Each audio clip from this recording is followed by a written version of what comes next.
What is up, y'all? OD'd, aka Big Jake here once again, and on today's video we're going to talk about what type of wood you should be using when you're barbecuing. Now, I see a lot of people, especially beginners, ask what type of wood should I be using when barbecuing, and personally I think the best answer to that is to find some hardwood that is indigenous to your area. This is the way that barbecuing originally started. Basically, people would use whatever hardwood they could find to cook on because that way it's cheap and it's readily available. Now, I live in the Central Valley of California, and for those of you that don't know, almond wood is plenty here. I myself have some almond orchards, so I have plenty of almond wood. So yeah, I'm going to fire up the Lang, and we're going to use nothing but almond wood, and we're going to see how the wood burns, how it smells, how long the wood burns, and of course, we're going to see what the finished product tastes like on some ribs. So let's get the video started. Alright, y'all, I got a chimney full of lit briquettes inside of my Lang 36. This is how I start my Lang, and we're going to take some, say these are about 10 inches or so, and they're splits, almond wood splits on my Lang, and any kind of stick burner for me, always use splits. You get cleaner smoke.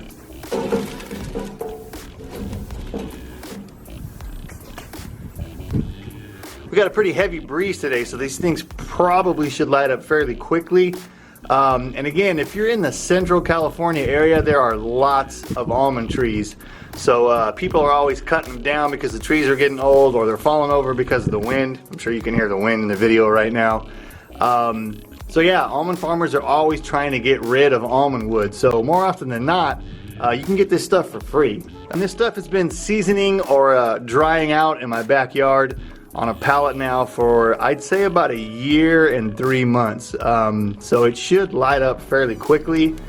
And one thing I did notice, or do notice, about this almond wood, because I normally use apple, but this stuff's a bit more dense than the apple wood, so it might take a little bit longer to get fired up, but it seems like it's doing a pretty good job here. It's taking about 1.5 minutes, and it is already going. So what we're going to do now is basically get this stuff fired up, and once we get some clean or clear heat, I'll put the Lang in open latch position, and then we'll eventually close up all the doors and get us up to about 300 degrees. Alright, it's been about 5 minutes, and as you can see, this almond wood is going already. We got a pretty nice breeze out here, and yeah, I think this is ready to go. As you can see, we got a nice hot fire, and it's a clean burning fire. So we're going to close this to open latch position and then start bringing the temp up on the cooker. Alright, y'all, it's only been about 8 minutes total. I've had this in the what's called open latch position on the firebox and the cooking chamber here, probably for about 3 or 4 minutes. And because that wood is well seasoned, like I said, it's a little bit over 1 year old, and we got that nice breeze, we are basically getting already clear radiant heat out of the stack, and I don't see any white smoke bellowing out of the door here. So we're going to close this up completely. Temps are already at 200.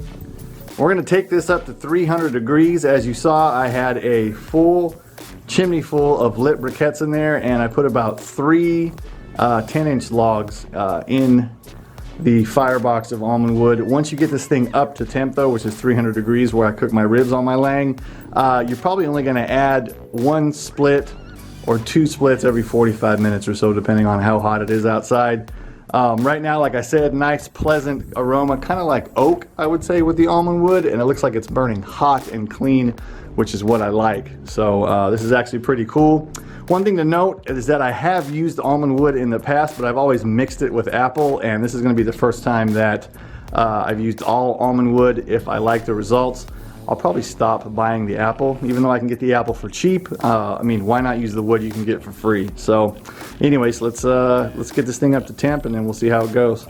Alright, y'all, we are 30 minutes in, and I put another stick of almond wood into the firebox. This thing jumped up the temperature and actually went past the temperature all the way up to about 350, and it did that in about 30 minutes. So this almond wood burns hot, and then it burned for quite a while too, before it kind of settled into coals. And I am now Oh, we are about 40 minutes in, and I think it's time to put some meat on. So the ribs are on. We're gonna keep throwing sticks on. One thing that I did notice about this almond wood is it takes a little longer to catch fire when you first put it on and put it into the firebox. I will leave the firebox open whenever I put a new log onto my lang to get it to kind of catch and light. And it probably takes about double the time the apple wood does, but I think that's due to the density. Also, one more thing I will say about the aroma is I mentioned that it was kind of like oak. I would say it's like that, but it also has a hint of like nuttiness and sweetness to it. So it's kind of like a mix of, I'd say, oak and apple, which is really nice. All right, y'all, I'm about an hour in on this cook, and I just want to give you a quick update on how I feel about this almond wood. The almond wood stuff is amazing. I love the aroma. It burns nice and hot. I also feel because of the density, I get more time in between when I have to put logs on. I think I put 2 sticks in, very small, probably 6-inch sticks, to cook for an hour, and it's been rocking along at temp.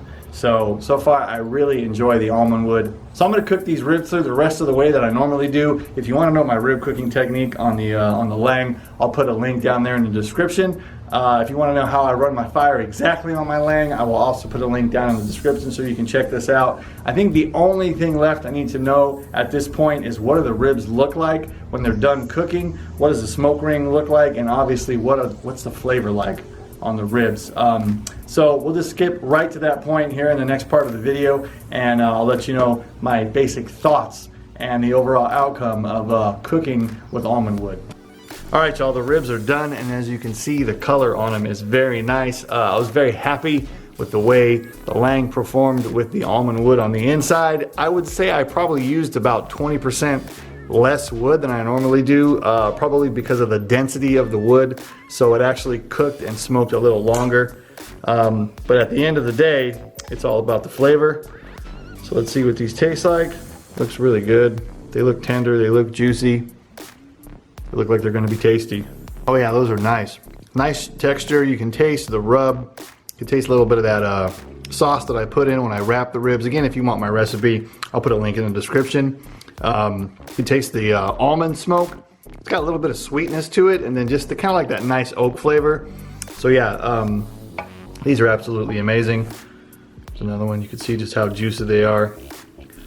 Got a really nice smoke ring on there. So they look great. They taste amazing. So if you live in the Central Valley, get yourself some almond wood, smoke with it, barbecue with it. I think you're really gonna enjoy it. My name is Odeed, and it is dinner time. Peace.